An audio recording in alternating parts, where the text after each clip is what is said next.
আল্লাহ তুমি কবুল করো। সবাই জোরে বলেন আমিন। দুইটা বিষয় পছন্দ হলে কথা বলবো, কারণ আমাদের মনে অনেক ব্যথা। এই দেশে খনি সন্ত্রাসী লম্পট বাটপারেরা বুক ফুলায় ঘুরে বেড়ায়, মসজিদে জুমার দিন জুমার নামাজের খুতবা দেয়, নিষ্পাপ আলেম মেহরাবে দাঁড়ায় নামাজ পড়ায়, ছাত্রদের সামনে বুখারী শরীফ পড়ায়, খানকায় পীর মুরিদি করে। এমন আল্লাহ ওয়ালা আলেমদেরকে বিনা কারণে বছরের পর বছর এই বাংলাদেশে ফ্যাসিস্ট হাসিনা জেল খাটাইছে, ঠিক কিনা? কিন্তু যারা এই যে জি হুজুর জয় বলতেছে জয়, এমন মুনাফিক ছিলেন আপনারা। মাহে রমজান 2021 সাল, ইফতারের 1 মিনিট বাকি। এই বাংলাদেশের জিন্দা উমর ছিলেন মুফতি ফজলুল হক আমিনী রহমতুল্লাহ আলাইহি, ঠিক কিনা বলেন? তার মেয়ের জামাতা সাখাওয়াত হোসেন রাজি, জামানার বিশিষ্ট মুহাদ্দিস, ঠিক কিনা বলেন? ইফতার নিয়ে বসছেন, 1 মিনিট বাকি। ইফতারের প্লেট থেকে হাসিনার পুলিশ তারে ধরে নিয়ে যায়। সবাই বলছে পুলিশকে যে ইফতারটা করে দেখো না, ইফতার করা যাবে না, ইফতার করবে যায় ডিবি অফিস। ইফতারের প্লেট থেকে উঠিয়ে নিয়ে গেল মাহে রমজান। আরেকজন আমাদের সহযোদ্ধা জেলখানায় আফিন্দি সাহেব, হাফেজে কোরআন। আপনারা যতগুলি মানুষ এখানে, এর 3-4 গুণ বেশি মুসল্লি তার মসজিদের ভিতরে দাঁড়াইতে পারে। তার মসজিদটা কত বড় চিন্তা করেন। সেই মসজিদে তিনি তারাবির নামাজ ইমামতি করতেছেন। বিশ্বকাপের তারাবি 1 পারা কোরআন শরীফ পড়বেন, 12 রাকাত হয়ে গেছে। পুলিশ বলছে আর নামাজ পড়া যাবে না, ওনাকে বের করে দেন। উনি বাকি নামাজ যায় ডিবি অফিসে পড়বে। বাকি 8 রাকাত না পড়ে মসজিদ থেকে ধরে নিয়ে গেল তারাবির নামাজ থেকে আফিন্দি সাহেবকে। আমাকে সহ অনেক উলামায়ে কেরামকে কি বলে সেহরির সময় সেহরির সামনে থেকে উঠায় নিয়ে গেল। কেন? বাংলাদেশে কি তখন আপনারা ছিলেন না? আপনারা না 1 পাজা দাড়ি রাখেন রবীন্দ্রনাথ ঠাকুরের মতো? আপনারা না 22 হাত পাগড়ি পেছান? আপনারা না আল্লাহ খোদার হজ মক্কা মদিনা বহুত ফুটানি করেন? আপনারা না তাবলীগে চিল্লা লাগান? আপনারা না চরমনায় মুরিদ হয়ে পাঁচান পাঁচের সবক আদায় করেন? কোথায় ছিল মুসলমান? মাহে রমজানে যখন আলেমদেরকে গ্রেফতার করা হলো, এদেশে ইমানদার মুসলমান থাকলে ওই রাত্রি সেহরি খেয়ে ফজর পড়ে বাংলাদেশের প্রত্যেকটা মসজিদ থেকে রোজাদারেরা মিছিল বের করার দরকার ছিল। মাহে রমজানে আলেমরা গ্রেফতার কেন? খুশি খুনি হাসিনা জবাব চাই, জবাব দাও, ঠিক কি না? কই সেটা তো পারেন নাই। সেজন্য মুনাফিকদের আওয়াজ শোনাবো। জেলখানা থেকে সিদ্ধান্ত নিয়ে এসেছে, এবার বাংলাদেশ যেহেতু আল্লাহর হুকুম নবীর তরিকায় চলবে, কিয়ামতের আগেও যে যত মন কলা খাইতেছে বা রাষ্ট্র ক্ষমতায় যাবে ইসলাম। কোন সেলিমতি লেবঞ্চস চলবে, সময় মতো দেখবে ক্ষমতা না।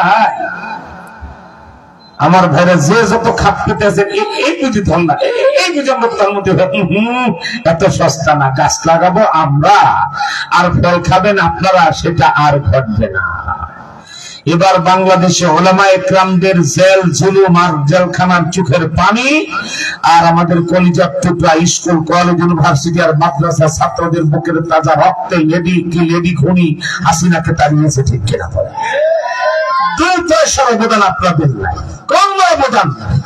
সুতরাং দেশের জন্য রক্ত দিয়েছে যারা, দেশের জন্য জেল কেটেছে যারা, তারাই চালাবে এবার বাংলাদেশ, ঠিক কিনা? জোরে কর। আমার ভাইরা, দুঃখ আর ভারাক্রান্ত হৃদয়ে বলি, এই বাংলাদেশে আরো কি ঘটেছে জানো?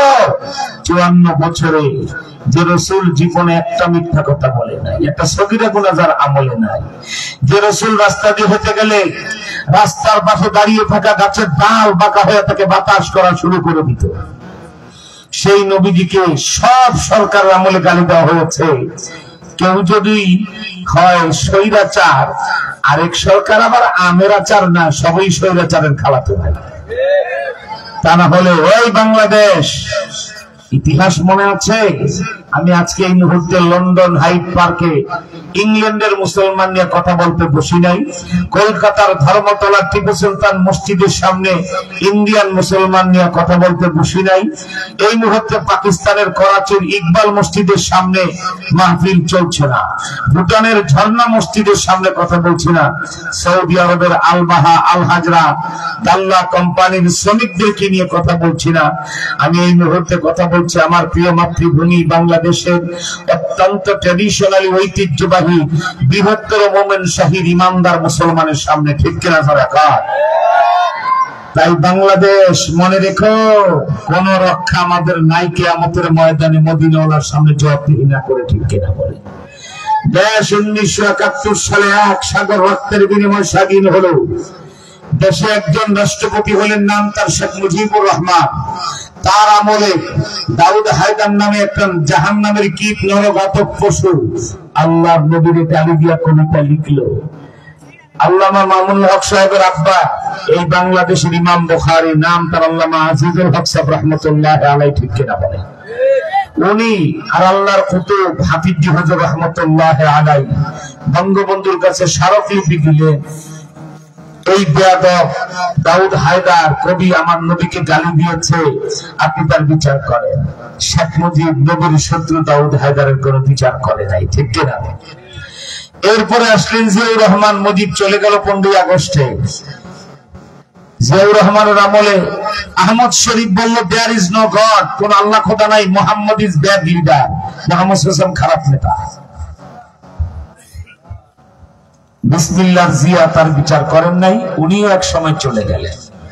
আসলেন আলহাজ হুসাইন মোহাম্মদ এরশাদ, তার আমলে ঢাকায় ফজরের আজানে, ফজরের সময় আজান হয়, আপনারা কোনো কারণে যদি ঢাকায় গিয়ে রাতে থাকেন আত্মীয় স্বজনের বাসায় বা নিজের কোন ভাই ব্রাদারের বাসায়, দেখবেন ফজরের সময় ঢাকায় যখন আজান হয় মনে হয় হাসরের ময়দান গায়েব হয়ে গেছে। ঠিক কিনা? প্রতিটা মোড়ে আর মহল্লা একটা করে মসজিদ। কি বলেন? ঠিক না? এই 6-7 মসজিদ যখন একসাথে আল্লাহু আকবার আল্লাহু আকবার, মনে হয় ইসরাফিল সিংহে বুঝিছে একটু পরে কিয়ামত হয়ে যাবে। কি বলেন? ঠিক না? আর মুমিন লোকেরা ঘুম থেকে উঠে তাওহীদের মহান বাণী, রিসালাতের মধুর বাণী মুয়াজ্জিনের কণ্ঠে ভেসে আসছে, তারা নামাজে যায়। এরশাদের আমলে কবির চৌধুরী শামসুর রহমান বলল যে ফজরের আজান আমার কাছে কুত্তার ঘেউ ঘেউর মতো শোনা যায়।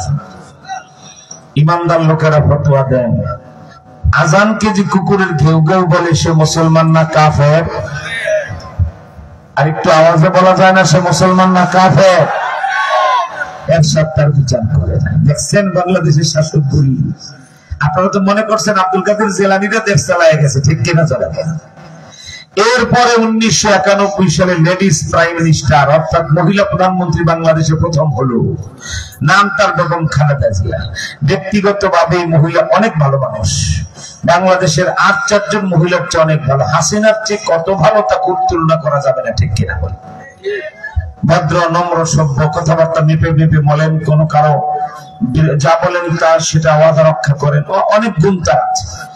তিনি প্রধানমন্ত্রী হলেন 91 সালে। তার আমলে তাসলিমা নাসরিন বেশ্যা, নষ্টা, চরিত্রহীন এই বৃহত্তর মোমেন শাহীর কুলাঙ্গার সন্তান। ঠিক কিনা? এই চরিত্রহীন বেশ্যাটায় আল্লাহর কোরআনকে জুতা দিয়া পাড়া দিয়া ধরলো, আল্লাহকে গালি দিয়া বললো মুসলমানদের খোদায়। সূরা নিসা 4 নম্বর পারা এই আয়াতে নারী নির্যাতন করছে, আল্লাহ বলে নারী নির্যাতন করছে। তার বিরুদ্ধে আন্দোলন হলো, সারা বাংলাদেশ ধাও ধাও ধাও ধাও করে চলে উঠলো। ঠিক কিনা বলে? আমি শহীদ আরমানের বাড়ির খুব কাছে, এই কিশোরগঞ্জে শহীদ আরমানের বাড়ি। ঠিক কিনা বলে? স্কুলে পড়ুয়া ছেলেটা ওলামায়ে কেরামদের আহ্বানে আল্লাহর কোরআনের প্রেমে সে মিছিলে গেল, পুলিশের গুলিতে আরমান অকাতরে জীবন দিয়ে শহীদ হয়ে গেল। সারা বাংলাদেশ আন্দোলন তুঙ্গে উঠল, জলোচ্ছ্বাস হলো সাগরের টর্নেডোর মতো আর সুনামির মতো। খালেদা জিয়া দেখলেন অবস্থা বেগতিক, কোরআনের এই শত্রু, এই বেশ্যা, এই চরিত্রহীনা বিশ্ব শয়তান এই তাসলিমাকে গ্রেফতার তো করলেনই না, হাত মোজা পা মোজা বোরকা পরায়া রাতের অন্ধকারে এয়ারপোর্টে এনে বিদেশে পাচার করে দিলেন। এরপরে আসলেন একজন প্রধানমন্ত্রী যার এত কেরামতি আছে আব্দুল কাদের জেলানির এত কেরামতি নেই।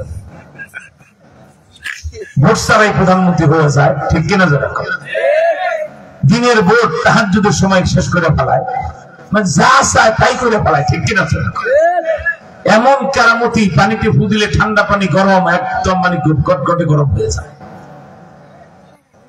সে আসার পরে নাস্তিকেরা শাহবাগের মোড়ে বসে, একজন দুইজন না, অন্যদের আমলে তো 2 জন, তার আমলে শত শত নাস্তিকরা তোমার আমার প্রিয় নবী, আমাদের কলিজার টুকরা নবীজিকে অকথ্য ভাষায় গালি দিল। আল্লাহর জানাজা পড়লো তারা শাহবাগের মোড়ে, আল্লাহর জানাজা দিয়ে বিদায় দিয়ে দিয়েছে, আল্লাহ আর কিছু করতে পারবে না। শেখ হাসিনা তাদের কাউকে কিছু বললেন না। হোটেল সোনারগাঁ থেকে প্রতিদিন 2.5-3 লাখ টাকার বিরিয়ানি সাপ্লাই দিল, খাও। আর শাহবাগের মোড়ে কি বলা হয়, গণ জানোয়ার মঞ্চ বানায় জানোয়ারের কর্মকাণ্ড করো। কুত্তা কুত্তি যেমন তাদের কোনো বাজ বিচার নাই, শাহবাগের মোড়ে যে সকল গণজাগরণ মঞ্চের নামে গণজানোয়াররা বসছিল সন্ধ্যা হওয়ার পরে, ওই সোহরাওয়ার্দী পার্কের ভিতরে ওরা জেনেভা বিচারে লিপ্ত হতো, ঠিক কিনা? এই গণজানোয়ার মঞ্চের লোকগুলি নবীজি, মা আয়েশা, মা খাদিজা কাউকে বাদ দেয় না। সকলের বিরুদ্ধে তারা এমন কুচ্ছা রচনা করলো, কোন মুসলমান তা মুখে উচ্চারণ করতে পারবে না। হাসিনাও তার বিচার করলেন না। অল্প সময়, যেহেতু বিদেশি মুসলমান তোমার সামনে না, বাংলা স্মরণ করায় দিলাম, তোমরা কেমন সোনার বাংলাদেশের লোক। এমন একটা সরকারও যায় নাই যারা মনে নবীজিকে গালি দেওয়া হয় নাই। অথচ শাফিঈ, মালিকি, হাম্বলি, হানাফি, 4 মাযহাব 4 তরিকা, মক্কা মদিনার ইমাম সহ পৃথিবীর সব মাযহাবের আলেমরা একমত, নবীকে যদি কেউ গালি দেয় ওর সাথে সাথে ভুলে জবাই করে দাও, ঠিক কিনা যারা কান? এই ফতোয়াতে সব মাযহাব একমত। নবীজিকে কেউ গালি দিলে তাকে আর রক্ষা করা যাবে না, সাথে সাথে জবাই করে দিতে হবে, তাকে হত্যা করতে হবে। অথচ নবীজিকে গালি দিল 54 বছর ধরে কত শকুনের পাল, না এরশাদ, না জিয়া, না শেখ মুজিব, না খালেদা, না হাসিনা, না সাত্তার, কেউ নবীর শত্রুর বিচার করে নাই। এইবার আমরা সিদ্ধান্ত নিয়েছি, রক্ত ঘাম আর জেল খেটে যেহেতু দেশে একটা পরিবেশ তৈরি করেছি, এবার নবীজিকে গালি দিবে যারা ফাঁসিকে ঝুলবে, তারা সে কাজ করবে, ঠিক কিনা তারা কর। আল্লাহর নবীরে গালি দিলে তার ফাঁসি হোক, এটা কি আপনারা চান? কারা কারা চান হাত তোলেন, আল্লাহু আকবার বলে একটু দেখান তো, একটু জোরে আল্লাহু আকবার বলেন।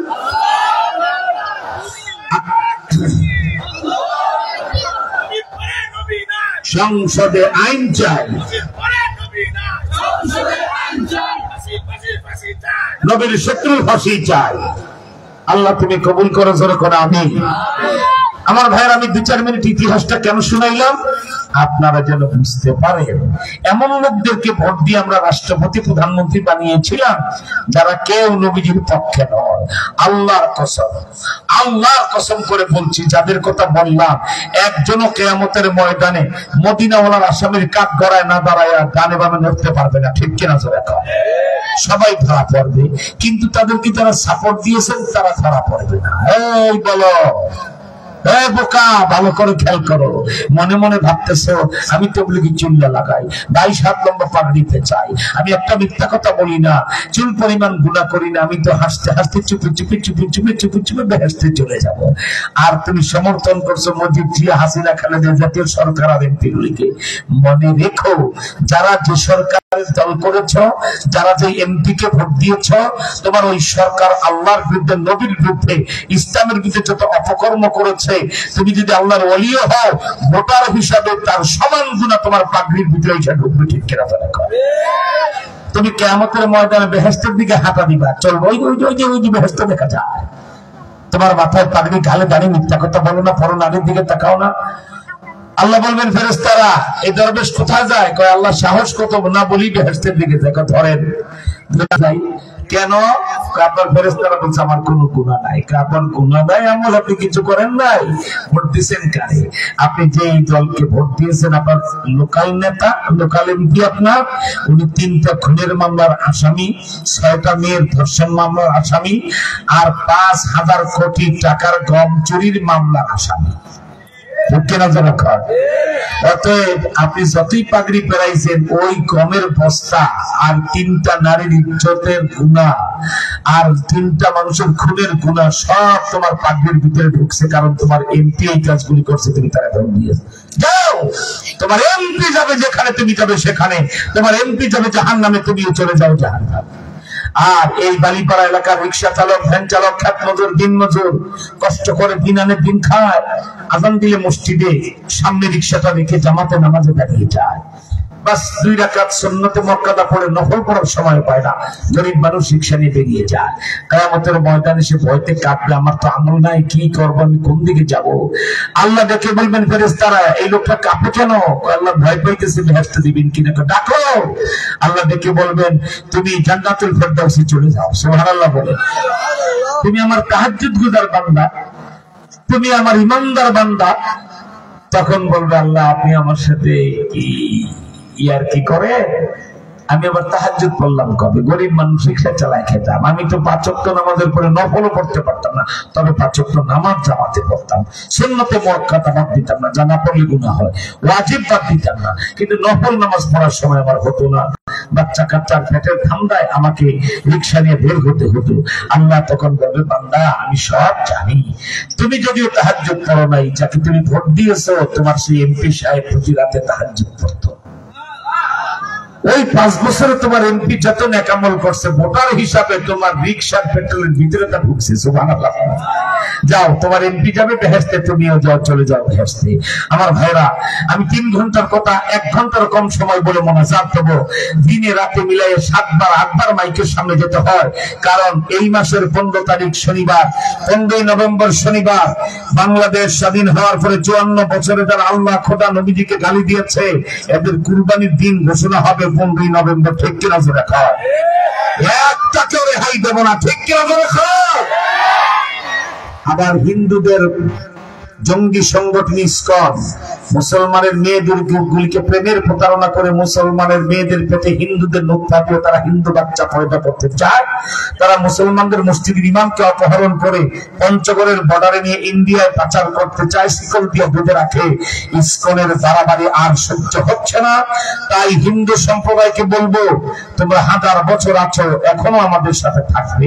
তোমরা দুর্গা পূজা, কালী পূজা, গণেশ পূজা, লক্ষ্মী পূজা করবে, আমরা তোমাদের নিরাপত্তা দেব, কিন্তু একটা শর্তে, তোমাদের সম্প্রদায়ের ভিতরে ইসকন নামে যে বাংলাদেশের শত্রু, স্বাধীনতার শত্রু, ইসলামের শত্রু যারা লুকিয়ে আছে, এদের তালিকা তাড়াতাড়ি থানায় জমা দাও। ঠিক কিনা বলে? তা না হলে আল্লামা মামুনুল হক সাহেবরা যদি এই কথা বলে, ইসকন পিটাই শুরু করো, সেই পঞ্চগড় থেকে পটুয়াখালীর সাগর পার পর্যন্ত একটা ইসকনও বাঁচবে না। ঠিক কিনা জোড়া কর? তখন ঝড় তুফান শুরু হলে হিন্দু ভাইয়েরা, ইসকনের কারণে আপনারাও রেহাই পাবেন না, তাড়াতাড়ি এদেরকে আপনাদের সম্প্রদায় থেকে বের করে দেন। ঠিক কিনা বলেন? এদেরকে থানায় জমা দেন। এরা আমাদের কোমলমতি স্কুলের কচি বাচ্চাদের মুখে কি বলে, আল্লাহু আকবারের পরিবর্তে জয় শ্রীরাম বের করতে চায়। ঠিক কিনা জোড়া বলেন? জানেন কত ষড়যন্ত্র চলছে, তাই ইসকনকে নিষিদ্ধ করতে হবে। আর এদেরকে আপনারা যারা জুলুম অত্যাচার করে, এদের তালিকা থানায় জমা দিতে হবে। তবে বহাল তবিয়তে জমা দিন, ঈদের দিনের সকালবেলা নাস্তা খাওয়ায় জমা দিয়ে। ঠিক কিনা বলেন? হাত পাও ভেঙে পিঠের চামড়া টামড়া করে থানায় নিয়ে জমা দিয়ে দেবে। কারণ ইসকন যেভাবে ষড়যন্ত্র করছে, এরা বাংলাদেশে অচিরেই এক মহাবিপদ ঘটাবে, এখনই যদি আমরা সজাগ না হই। কি বলেন? ঠিক না? আমার ভাইরা, একদিকে এগুলি হচ্ছে, অপরদিকে আপনাদেরকে বলবো, আল্লাহর নবীকে তো গালি দিল সব সরকারের আমলে, বিচার হয় নাই। অপরদিকে আমরা অনেক গর্ব আমাদের আছে যে আমরা 47 ইংরেজ তাড়িয়েছি, 1952 সালে আমরা ভাষা আন্দোলন, ভাষামুক্ত করেছি, 71 দেশ স্বাধীন করেছি। এটা যদি আমাদের গর্ব হয়, এই বাংলাদেশ একটা কলঙ্ক আমাদের আছে, মহা কলঙ্ক। 18 কোটি মানুষ সবার কপালে কলঙ্কটা কালো অক্ষরে লেখা, চোখ থাকলে দেখতে পাইতে। সেই কলঙ্কটা হলো, আম গাছে আম হবে, এটাই স্বাভাবিক কথা, কাঁঠাল গাছে কাঁঠাল হবে, এটাই স্বাভাবিক কথা।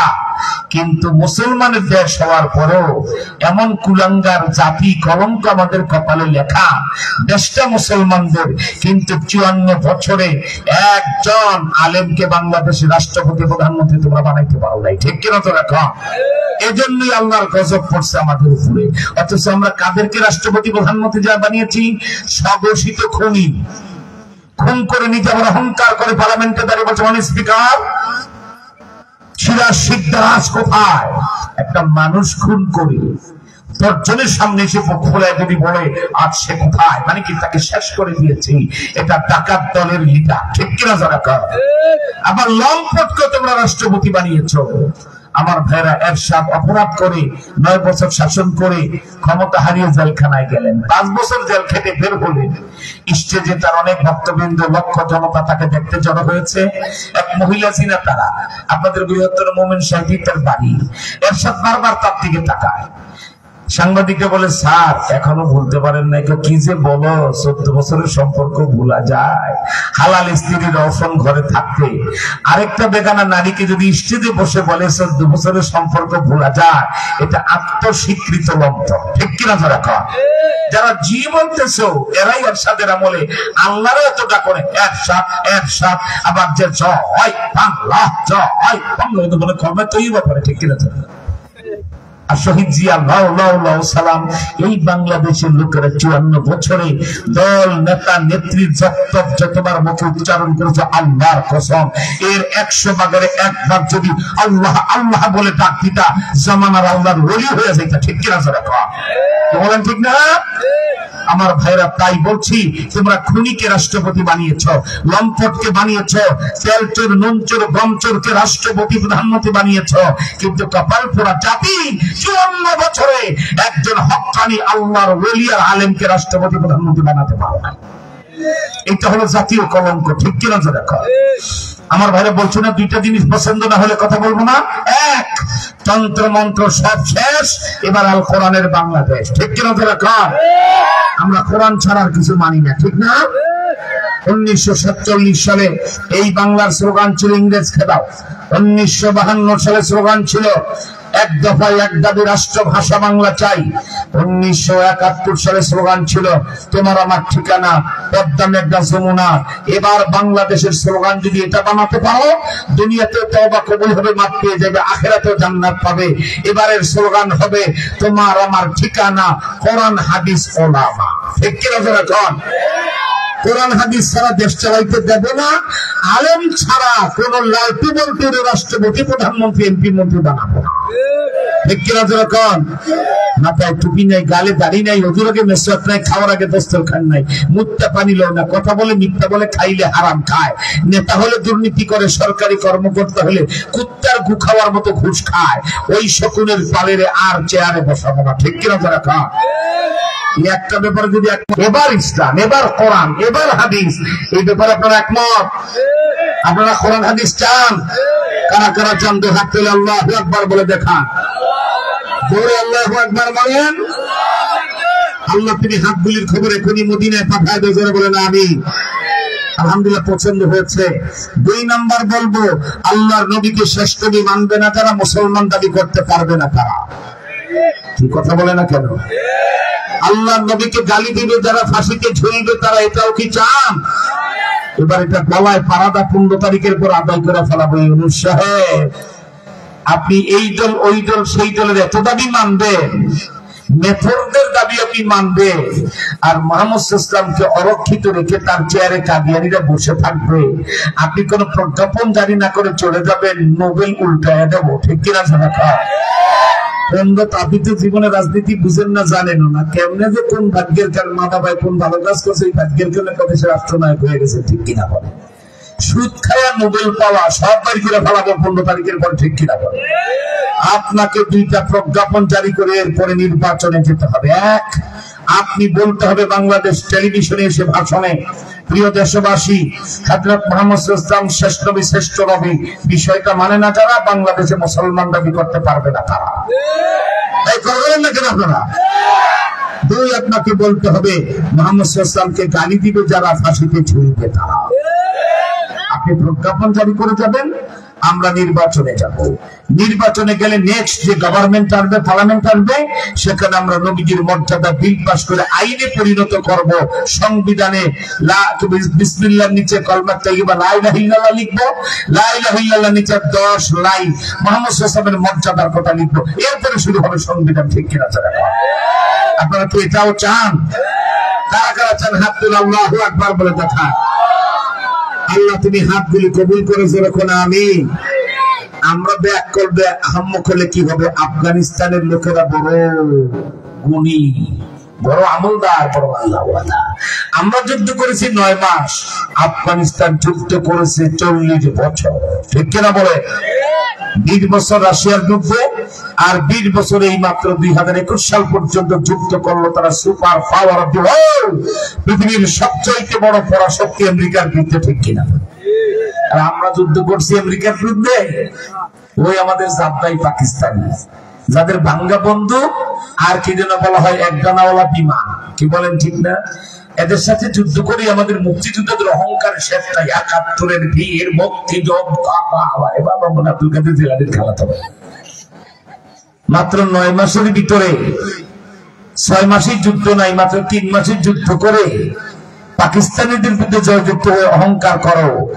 আর আফগানের লোকেরা 40 বছর যুদ্ধ করেছে। ঠিক কিনা? এইবার 40 বছর যুদ্ধ করে আমেরিকাকে তাড়িয়ে তোমরা মনে মনে ভাবো হুজুর আমরা যাবো কোথায়? আমাদের দেশে তো 2টা পরিবার আছে, আমাদের হৃদয় রাজা। মুজিব পরিবার ফল করবে, জিয়া পরিবারকে ক্ষমতা দিয়ে দেব। জিয়া পরিবার ফল করবে, মুজিব পরিবারকে কি বলা হয় ক্ষমতা দিয়ে দেব। 2 পরিবারের গু খেতে খেতে জাতি আর মানুষ নাই, পশুতে পরিণত হয়ে গেছে। ঠিক কিনা? আফগানিস্তানে কি তোমাদের মতো এরকম কোন রাজ পরিবার নেই? মূর্খ, ভালো করে শোনো। আফগানিস্তান যাও, 100 মুজিব পরিবার এক জায়গায় আনলো, আফগানিস্তানের বাদশাহ আমানুল্লাহর পরিবারের মর্যাদা পাবে না। ঠিক কিনা? 200 জিয়া পরিবার এক জায়গায় আনলো, আফগানিস্তানের বাদশাহ জহিরের পরিবারের মর্যাদা পাবে না। কিন্তু তারপরেও তালেবানরা এবার আমেরিকাকে তাড়িয়ে সশস্ত্র যুদ্ধ করে তালেবান কমান্ডাররা মিটিং এ বসলো। ভাই আমেরিকা পালিয়ে চলে গেল, তারাইলাম, বিদায় করলাম এদেরকে নাক খত দিয়ে। আমেরিকা কেমন ভাবে বিদায় নিয়েছিল জানেন? বিমানের চাকা ধরে আমেরিকার সৈন্যরা বসেছিল। ভাই আমার নিয়ে যাও, তালেবানরা মেরে ফেলাবে। ঠিক ঠিক আছে? দেখেন নাই সেই দৃশ্য? বিমানের ডানার উপরে বসেছিল, নিয়ে যাও, তালেবানরা মেরে ফেলবে। আমার ভাইরা, এবার তালেবান কমান্ডাররা আল্লাহর ওলি চোখে পানি, 20টা বছর রক্ত দিয়েছে, লক্ষ লক্ষ মানুষ তারা শহীদ হয়েছে। তারা বলছে সেটা এবার আমাদের বাংলাদেশে বলতে হবে, আমরা কোন রাজ পরিবার থেকে কাউকে প্রধানমন্ত্রী বানাবো না। আমরা প্রধানমন্ত্রী বানাবো দেশের কোন একজন আল্লাহর ওলিকে। সুবহানাল্লাহ। তাদের সিদ্ধান্ত সঠিক কিনা? তাই তারা আমাদের মতো রাজ পরিবারের দেশের রাষ্ট্রনায়ক খুঁজতে যায় নাই। তারা বলে ভাই দেখো তো আফগানিস্তানের মধ্যে সবচেয়ে বড় আল্লাহর ওলি কে, তাকে আমরা দেশের রাষ্ট্রনায়ক বানাবো। খুঁজতে খুঁজতে খুঁজতে খুঁজতে তালেবানরা এমন একজন আল্লাহর ওলির সন্ধান পেয়ে গেল, যিনি সেজদায় জমিনে খবর হয় আল্লাহ পাকের আরশ পেয়ে গেল। তাকে ঘিরে ধরছে, নাম তার মোল্লা হেবাতুল্লাহ আখুন্দজাদা, বর্তমান আফগানিস্তানের হেড অফ দ্য স্টেট, রাষ্ট্রের প্রধান নির্বাহী। হুজুর আপনি আফগানিস্তানের সবচেয়ে বড় আলেম, আপনি বুখারী শরীফ পড়ান, 100 কোটির উপরে মুরিদ আপনার হাত ধরে বেনামাজি নামাজি হয়ে গেছে, দাড়িবিহীন লোকেরা দাড়িওয়ালা হয়ে গেছে। আমরা আপনাকে আফগানিস্তানের রাষ্ট্রনায়ক বানাবো। আমার ভাইরা, মোল্লা হেবাতুল্লাহ তালেবান কমান্ডারদের প্রস্তাব পেয়ে বলছে, আমাকে যদি রাষ্ট্রপ্রধান বানাতে চাও তাহলে আমার ঘোষণা শোনো, এখন থেকে আফগানিস্তান রাশিয়ার তেল পড়াই চলবে না, আমেরিকার পানি পড়াই চলবে না, আফগানিস্তান চলবে আল্লাহর হুকুম, নবীর তরিকা। এক বক্তব্যেই আরব জয় করে ফেলছে আফগানিস্তানের রাষ্ট্রনায়ক, যে বলছে আমার দেশ চলবে আল্লাহর হুকুম, নবীর তরিকায়। এই জন্য আল্লাহ পাক জিবরাইলকে দেখে বলে, জিবরাইল আফগানের রাষ্ট্রনায়ক মোল্লা হেবাতুল্লাহর বক্তব্য থেকে আমার বন্ধু মুহাম্মদের শিষ্য ওমরের বক্তব্যের খেলাপ পাওয়া যায়। ঠিক কিনা তোরা কর? যাও আফগানের মাটিতে নোটিশ জারি করে দাও, আমি আল্লাহ গোটা আফগানিস্তানের জিম্মাদারি আমার হাতে নিয়ে নিলাম। আল্লাহ যদি কারো ভূখণ্ডের কোন মানুষ বা কোন ভূখণ্ডের জিম্মাদারি নিজের হাতে নেন, তাদের দুনিয়াতে কোনো ভয় নাই, আখিরাতে বেহেশতে যেতে কোনো চিন্তা নাই। ঠিক কিনা বলে? আমি ভূমিকায় বলেছি 3 ঘন্টার কথা 1 ঘন্টায় বলে মনোজাত দেবো। মনে রাখবা, দেশ যদি আল্লাহর হুকুম নবীর তরিকা না চলে, কোন বিশ্বাসও ইসলামের রাস্তায় চলতে পারে না, গুনার কাজে যেতে হয়। ঠিক কিনা? আর দেশ যদি আল্লাহর হুকুম নবীর তরিকা চলে, চোর ডাকাত কিছুদিনের ভিতরে আল্লাহর ওলি হয়ে যায়। কি বলেন ঠিক না? সৎসঙ্গে স্বর্গে বাস, অসৎসঙ্গে সর্বনাশ। কি বলেন ঠিক না? আফগানিস্তানের লোকেরা জানে কেমন একজন আল্লাহর ওলিকে এখন রাষ্ট্রনায়ক বানিয়েছে।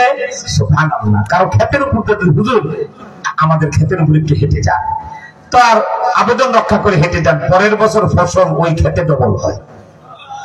মোল্লা হেবাতুল্লাহ আফগানিস্তানের রাষ্ট্রনায়ক হওয়ার পরে যেই বাগানে আনার হতো, আনার চিনেন তো ডালিম, আনার হতো 3 মণ, এখন সেই আফগানিস্তানের বাগানে আনার হয় 30 মণ। কোরআনী শাসনের বরকতে যে আঙ্গুর বাগানে আঙ্গুর হতো 100 টন, সেখানে আঙ্গুর হয় 1000 টন। আল্লাহু আকবার। আমার ভাইরা, ছোট্ট একটা বাংলাদেশ একটা দল ক্ষমতায় গেলে 62-63টা মন্ত্রী সারা মন্ত্রী পরিষদ গঠন হয় না, অথচ আফগানিস্তান বাংলাদেশের চেয়ে অনেক ছোট না? কিছু জানে না। এই বালিপাড়া বাজারের মতো আফগানিস্তান, মোমেনশাহী জেলার সমান 6টা বাংলাদেশ। কয়টা বাংলাদেশ? 6টা বাংলাদেশ এক জায়গায় করলে যত বড় হয় আফগানিস্তান অত বড়। তাদের মন্ত্রী পরিষদের সদস্য কতজন জানো? মাত্র 30 জন। সুবহানাল্লাহ। আরেকটা তথ্য পাইলে তো বুড়া মানুষ এখন লাফটা উঠবে, আর যুবকরা বলবে হুজুর এখনই আমরা ওই শাসন জারি করবো। 30 জন মন্ত্রী আফগানিস্তান চালায়। 30 জনের মধ্যে 28 জন মন্ত্রী হলো দেশের বড় বড় আলেম, 2 জন জেনারেল শিক্ষিত। আরো তথ্য নিবা, এই 30 জন মন্ত্রীর ভিতরে 20 জন সিনিয়র মন্ত্রী, ক্যাবিনেট মন্ত্রী। এই 20 জন ক্যাবিনেট মন্ত্রী, সিনিয়র মন্ত্রী, তারা সবাই কাবুল শহরের বড় বড় মসজিদের খতিব। আর তাদের রাষ্ট্রনায়ক কেমন জানো? আমরা কেন বলি যে এবার ওলি আল্লাহদেরকে বঙ্গভবনে বসাবো, এবার আমরা প্রধানমন্ত্রীর চেয়ারে একজন সৎ দিনদার আল্লাহ ওয়ালাকে বসাবো। ঠিক কিনা জোরে বলে? আমার ভাইরা, মোল্লা হেবাতুল্লাহ আখুন্দাজাদা কত বড় আল্লাহর ওলি জানেন? আফগানিস্তানের রাষ্ট্রনায়ক। কেন আজকে 54 বছর পার হয়েছে, দেশ স্বাধীন হয়েছে, আর 4 বছর আগে আফগানিস্তান স্বাধীন হয়ে এখন আমার বাংলাদেশের টাকার চেয়ে আফগানিস্তানের টাকার দাম বেশি। তথ্য রাখেন, বাংলাদেশ, ইন্ডিয়া, শ্রীলঙ্কা, ভুটান, মালদ্বীপ, নেপাল, এই সবগুলি রাষ্ট্রের চেয়ে আফগানিস্তানের মুদ্রার দাম, টাকার দাম সবচেয়ে বেশি। 4 বছরের দুর্নীতি মুক্ত প্রশাসন চালাইয়া তারা ধনী রাষ্ট্র হতে চলেছে, আর 54 বছর আমার বাংলাদেশ রসাতলে যাইয়া বাংলাদেশের টাকা কানাডায় যাইয়া বেগম পাড়া হয়ে গেছে। ঠিক কিনা?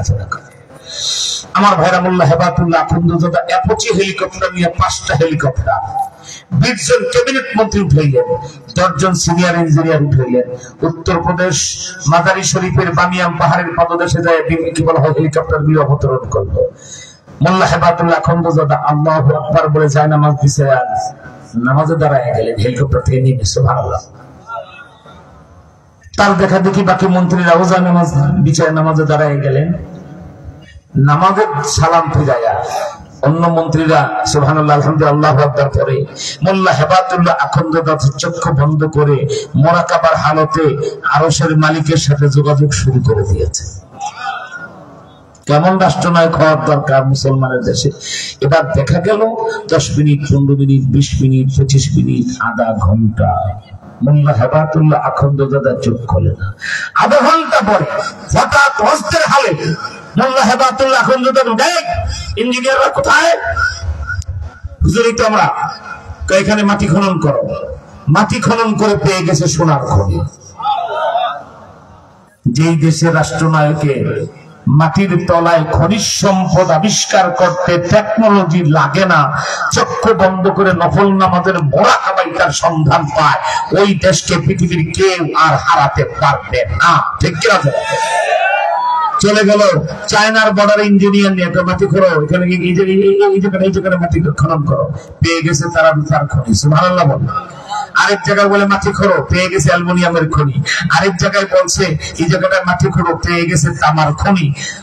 এই কান্দাহার মোল্লা ওমরের তালেবানদের প্রতিষ্ঠাতা আমির যিনি ছিলেন, তার জন্মস্থান, তিনি খোস নদীতে গোসল করতেন।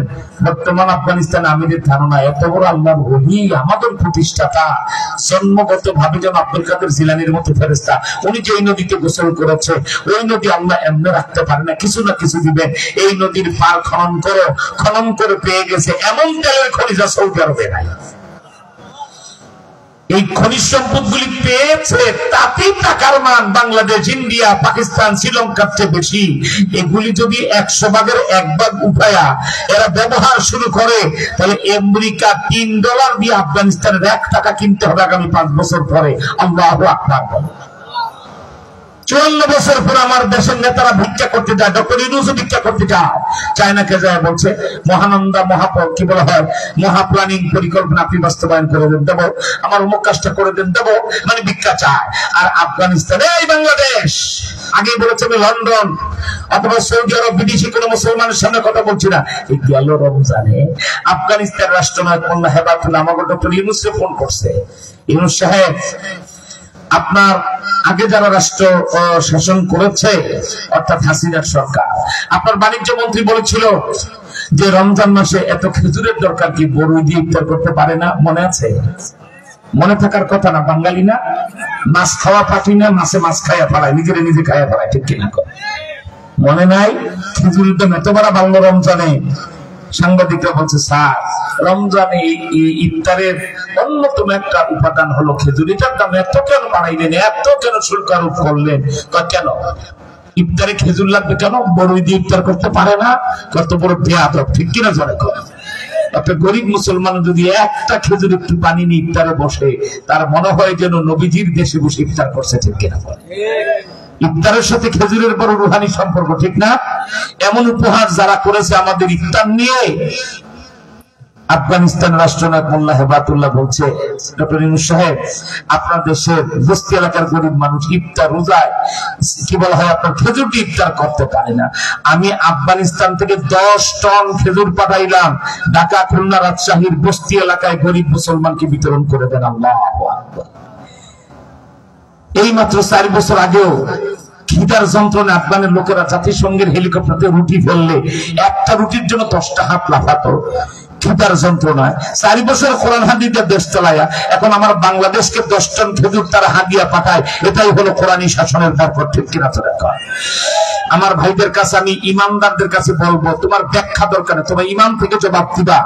আমরা এই যত তন্ত্র মন্ত্র দেখলাম, nationalism, communism, socialism, Zia, Mujib, Ershad, Hasina, এটাতে বাস্তবতা আমরা শান্তি পাইনি, দেশ এখন ভালো অবস্থায় নাই। কিন্তু জানতে চাই, এই সবকিছুর পরিবর্তে আল্লাহর কোরআন আর নবীর হাদিস দিয়ে বাংলাদেশ চলবে, এটা কারা কারা চান? হাত তোলে, আল্লাহু আকবার বলে দেখা। এই জোরে আল্লাহু আকবার বলে আমাকে দেখা। আল্লাহ তুমি এই হাতগুলিকে কবুল করুন, যেরকম আমিন। আলহামদুলিল্লাহ, বাংলাদেশ কোরআন হাদিস দিয়েই চলবে ইনশাআল্লাহ, যেরকম। অপরদিকে মোল্লা হেদায়েতুল্লাহ আখন্দাজাদে এত বড় আল্লাহর ওলি, বুখারী শরীফ পড়াবার সময় নবীজির চেহারা বুখারী শরীফের কাগজের পাতায় দেখতে পাওয়া। আমার ভাইরা, সেজন্য আপনাদের কাছে একটা কণ্ঠ ভোট নিলাম, এবার আমরা দেশ চালাবো ইসলাম দিয়া ইনশাআল্লাহ। আল্লাহ কবুল, যেরকম আমিন। ওই প্রতারকদের হাতে আর দেশ দেব না, যারা ভোট আসলে টুপি মাথায় দেয়, মসজিদে মসজিদে নামাজ পড়ে, আর এমপি নির্বাচিত হয়ে ঢাকায় গেলে দাড়ি টুপি আর মাদ্রাসারে গালাগালি করে, ঠিক কিনা বলে? আহমদ শফির তেতুল হুজুর বলে গালি দেয়, ওই শকুনের পালকে বাড়ার মানুষ গ্রহণ করবে না, ঠিক কিনা? সেজন্য আমার ভাইদের দৃষ্টি আকর্ষণ করে বলছি, আমরা চলুন নিয়ত করে বলি, যদি দেশের ভালো, দেশের ভালো, এই জাতির ভালো চাই, কোরআন হাদিস যেখানে, আমরা থাকবো সেখানে। আর স্লোগান বদলাও, ওই 47-এর স্লোগান ইংরেজ খেদাও, 52-এর স্লোগান এক দফা এক দাবি, রাষ্ট্রভাষা বাংলা চাই, 71-এর স্লোগান তোমার আমার ঠিকানা, পদ্মামের কাছে বোনা, ওই সব স্লোগান বাদ দিয়া এবারের স্লোগান দেরি করো, তোমার আমার ঠিকানা কোরআন হাদিস ওলামা, ঠিক কিনা? এখন আল্লাহ তুমি কবুল করে, যেরকম আমিন। খামোশ, আল্লাহ তুমি কবুল করে, যেরকম আমিন।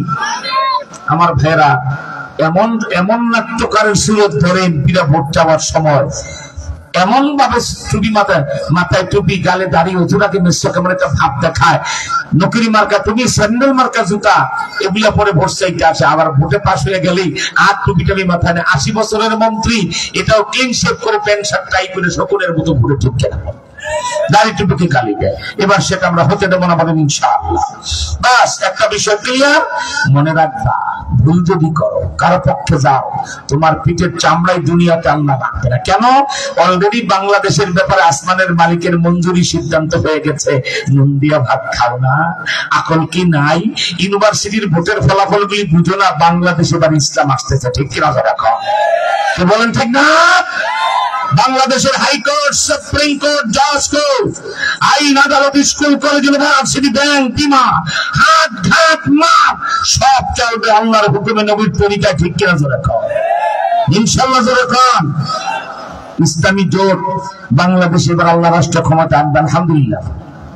মুসলমানরা খুশি হবে, মাশাআল্লাহ, আমি কোরআন দিয়ে চলবো, হাদিস দিয়ে চলবো, চোরের হাত কাটার আইন হবে। এরা কিন্তু এখন আপনাদের সামনে এটা রটাবে, যদি ইসলাম দিয়ে রাষ্ট্র শাসন করো, একজনেরও হাত থাকবে না। তেলচোর, বেলচোর, নুনচোর, চালচোর সবার হাত কেটে ফেলবে। ইসলাম কি চালচোর, বেলচোর আর আমচোরের হাত কাটার জন্য আইন করেছে? তেলচোর, নুনচোর আর কারো কাছে আমচোর, এদের হাত কাটার জন্য ইসলাম হাত কাটার আইন চোরের আনে নাই।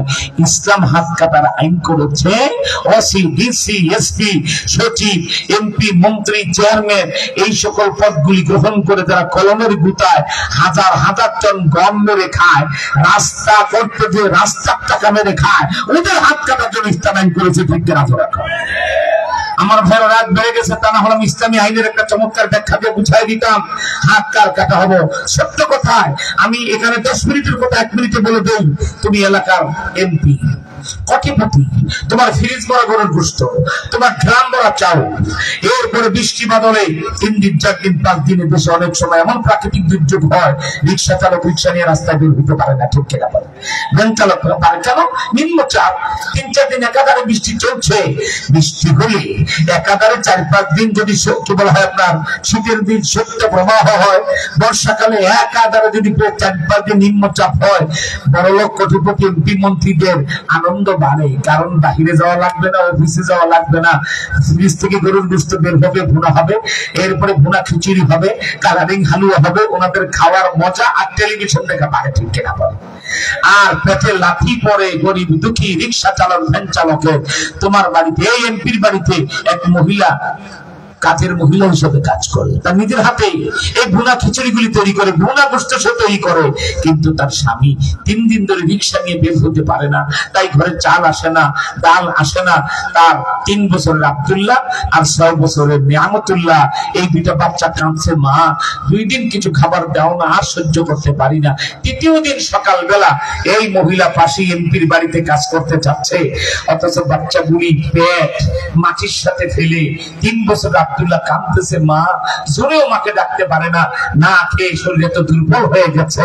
এই চিত্র দেখে মা গেল এমপির বাড়িতে রান্না করার জন্য। যাওয়ার পর এমপির বউ গ্রামের চাবিতে চাল বের করো, এই ফ্রিজ থেকে গোশতের প্যাকেট বের করো, ওখান থেকে এটা বের করো, সেখান থেকে কি বলে সাগরের এই চান্দা মাছ বের করো, এগুলি সাহেবের জন্য ভাজো। এই মহিলা যখন ভুনা খিচুড়ি আর গরুর গোশত বসিয়েছে, সে তার ঘরে দেখে গেছে করুণ চিত্র, তার পেটের পরিচার্যটা সন্তান না খেয়ে পেটার পিঠের সাথে লেগে গেছে মাটিতে, ঠিক কিনা বলে? মাতৃত্বের চিরন্তন ভালোবাসায় ওই খিচুড়ি আর গোশতের ভিতরে বারবার সে তার সন্তানের চেহারাগুলি দেখতে পাচ্ছে, ঠিক কিনা বলে? আমার ভাইরা, তার চোখের পানি চুলায় গড়াইয়া পড়তেছে, হারে আমি মা এত মজার খাবার তৈরি করি এমপির বাড়িতে, অথচ আমার বাচ্চাগুলি 3 দিন ধরে না খেয়ে ঘরে পড়ে আসছে, তার বাবা রিক্সা নিয়ে বের হতে পারে না, যেহেতু প্রাকৃতিক দুর্যোগ, ঠিক কিনা বলে? এইটাই যদি চিরন্তন মাতৃত্বের ভালোবাসায় এই মহিলা বারবার একটু দিকে খেয়াল করে যে এমপি সাহেবের বউ কোথায় গেল, ঘরে গেছে, হঠাৎ করে ড্রামের মুখ খোলে 1/2 কেজি চাউল ড্রাম থেকে আলাদা করে নিজের কাপড়ের আঁচলে বেঁধে ফেলছে, চুরি করলো, ঠিক কিনা বলে? কেন? মহিলা এই পরিকল্পনা ছিল রান্না বান্না শেষ করে তাড়াতাড়ি বাড়িতে যাব, এই চাউলটা গরম পানি দিয়ে ফুটাইয়া ফ্যান ভাত আর নুন দিয়ে দিলেও আমার বাচ্চাগুলি ঈদের দিনে সেমাইয়ের মতো মজা করে খাবে, ঠিক কিনা বলে? 3 দিন না খাওয়া ব্যক্তি জানে শুধু ফ্যান ভাত কত মজা, ঠিক কিনা? আমার ভাইরা, মাতৃত্বের চিরন্তন ভালোবাসায় যার বাড়িতে কাজ করে সে এমপির বাড়ি থেকে চাল চুরি করলো। এখন যদি আমাদের দেশের নেতারা হঠাৎ দেখছো এই মহিলারে নিয়ে গেলেই হাত কাটবে, বুঝতে হবে ওরা শকুন, ওরা ইসলামের অপব্যাখ্যা দেয়, ঠিক কিনা বলে? এই মহিলার হাত সব বিষয় মনে রাখবা, কবরে তোমার জ্বালা লাগবে। তুমি নেতা নেত্রীর গোলামি করবা, মনে রাখবা খবর তোমার আছে, কিন্তু ঠিক কিনা বলে? ইসলামী আইন কারে করে বলে? দেখো, ইসলামী আদালতে যদি এই মহিলাকে হাজির করার এমপি সাহেব বলে আদালত আমার বাড়ির কাজের মহিলা বিশ্বাস করে তার কাছে ফ্রিজ আর ড্রামের চাবিটা হয় চাল চুরি করে পালাচ্ছিল, তার হাত কাটো। ইসলাম সব শোনার পরে এই চোর মহিলার হাত কাটবে না। আধা কেজি চাউল না খাওয়া বাচ্চার মুখে ভাত দেওয়ার জন্য যে ওই এমপির বাড়ির ড্রাম থেকে চুরি করেছে তার হাত কাটবে না। ইসলাম সব এমপির হাত ধরে বলবে যে সন্তান ক্ষিধার্ত থাকার কারণে আরেকবার যদি তোমার বাড়ির ড্রাম থেকে কাজের মহিলা চাল চুরি করে তাহলে মহিলার হাত নয়, আমি ইসলামী আদালত তুমি এমপির হাত কেটে দেব। তুমি গরুর মতো খাও আর তোমার কাজের মহিলার বাচ্চাদের খবর রাখো না, তোমার হাত কাটা হবে, ঠিক কিনা? এই আইন কারা কারা চাও? হাত তোলা, আল্লাহু আকবার বলে দেখাও। আরো জোরে চিৎকার দিয়ে আল্লাহু আকবার বলে দেখা। আল্লাহ তিনি কবুল করেছেন, কোন আমিন। তাই এবার আওয়াজ তুলতে হবে বাংলাদেশে, এবার ইসলাম। এবার কি? এবার ইসলাম, ঠিক কিনা? যখন তন্ত্র মন্ত্র দেখা শেষ, নেতা নেত্রী দেখা শেষ, সব দল দেখা শেষ, এবার আল ইসলামের বাংলাদেশ। আল্লাহ তিনি কবুল করেছেন, কোন আমিন। এই জিহা জিহা ঠিক থাকবে নাকি মুনাফিকি হবে? মুনাফিকি হলে কপাল পড়বে, আর 100 বছরের জোড়া লাগবে না। 50 বছর পর আল্লাহ একটা সুযোগ করে দিয়েছেন, ঠিক কিনা বলে? যদি সব ইসলামের পক্ষে হয়ে যেতে পারো, দেখবা ঘর থেকে বের হলে আমার বাংলাদেশ আর নবী জামানার সেই ওমরের জামানা এক হয়ে গেছে আল্লাহর হুকুমে, ইনশাআল্লাহ। আল্লাহ তিনি কবুল করেছেন, কোন আমিন। একটা পাঠ ক্লিয়ার হলো, আমরা ইসলামী শাসন চাই, কোরআনের শাসন চাই, ঠিক না? আলহামদুলিল্লাহ। আত্তাহিয়াতু যেভাবে পড়ে সেভাবে পড়বেন এবং তাড়াতাড়ি আমার কাছে আসবেন। আখিরে মোনাজাতের দিকে আমি এখন অল্প সময়ের ভিতরে নিয়ে যাবো। যে যত তাড়াতাড়ি সামনে গিয়ে পড়বেন একটা সুন্নাত আদায় হবে 100 শহীদের সওয়াব। খুব তাড়াতাড়ি আমার সামনে জমেন, জমে আখিরে মোনাজাত দেওয়া সুন্নাত। আমি আকীদায়ে খতমে নবুয়তের উপরে অল্প কয়েক মিনিট কথা বলে যে যত তাড়াতাড়ি সামনে আসবেন তার গুনাহ তত তাড়াতাড়ি মাফ হয়ে যাবে। যিনি তোর দিবেন আল্লাহর রহমত আপনার দিকে দৌড়ে আসবে। আমার সামনে এসে মৌচাকের মতো চলে যাও, রাস্তাঘাটে জানা আছে দৌড়ায় চলে আসো, শেখ ভালো যার সব ভালো তার। একটা মাহফিলে আখিরে মোনাজাত দেয় যে সমস্ত সওয়াব পায় সে, ঠিক কিনা করে বলে? আলহামদুলিল্লাহ। খুব তাড়াতাড়ি আসতে হবে। রাস্তাঘাটে যুবকদেরকে বলবো দৌড়ায় চলে আসো। আখিরে মোনাজাত দিয়ে বাড়িতে গেলে 50 লক্ষ নেকি নিয়ে বাড়িতে যেতে পারবে। সুবহানাল্লাহ বলেন। এই আপনার দাঁড়িয়ে আছেন কেন? আশ্চর্য ব্যাপার। বসেন এবং জমে বসেন। আর যাদের আখিরে মোনাজাত দিতে মন না চায় তাড়াতাড়ি পালিয়ে বাড়িতে চলে যাও, সাবধান হাঁটাচলা করে ডিস্টার্ব করবা না। এখন নূর তৈরি হয়ে যাবে। মদিনা ওয়ালার খাতমে নবুয়তের শেষ কথা আমি সূরা আহজাবের 40 নম্বর যে আয়াত আপনাদের সামনে তেলাওয়াত করেছি, সেই আয়াতের ব্যাপারে আমি আপনাদেরকে এইভাবে মৌচাকের মতো জমাইলাম কেন জানেন? শুনলে বলবেন আরে কেন যে আমি বসলাম না, কেন আপনাদেরকে কাছে আনলাম, আত্মাহিয়াতুর সূরাতে বসাইলাম। আমি একটা কথা কিন্তু এইমাত্র বলেছি, আমি এখন নবীর খতমের উপর বলবো, ঠিক না? খাতামান নবিয়্যিনের ব্যাখ্যা দেব। আল্লাহু আকবার। আল্লামা শেখ আলাহি বুলন্দ শহরী তার খতমের উপর কিতাবে লেখেন, কোন বক্তা, কোন আলেম, কোন ওয়াইজ যদি তার শ্রোতাদেরকে বলে এই যে ভাই এবার আমি নবীর খতমের উপর বলবো, তোমরা কাছে আসো, মানুষ যদি মৌচাকের মতো নবীর খতমের উপর শুনতে কাছে এসে মৌচাকের মতো বসে যায় আর বক্তা নবীর খতমের উপর বলা শুরু করে, কি হয় জানেন কেন? তাহিয়াতুল শুরুতে বসে না, সঙ্গে সঙ্গে একদল ফেরেশতা এখান থেকে এই টোটাল মাহফিলটা বলে কে শোনে কারা, তাদের ছবি নিয়ে মদিনায় নবীজির দরবারে চলে যায়। এই জন্য আপনাদের তাহিয়াতুল সূরাতে আদবের সাথে বসাইলাম, যেন নবীজির সামনে ফেরেশতারা নিয়ে দেখাতে পারে আমার উম্মত আমার খতমের উপর শুনতে কত মৌচাকের মতো বসে আছে। কি বলেন, ঠিক না? আমার ভাইরা, 1 2 হলো ফেরেশতারা বলে ইয়া রাসূলুল্লাহ, নাম ঠিকানা সহ বাংলাদেশ নামে একটা রাষ্ট্র, মোমেন শাহী নামে জেলা, এটা 30 সালের মধ্যে না?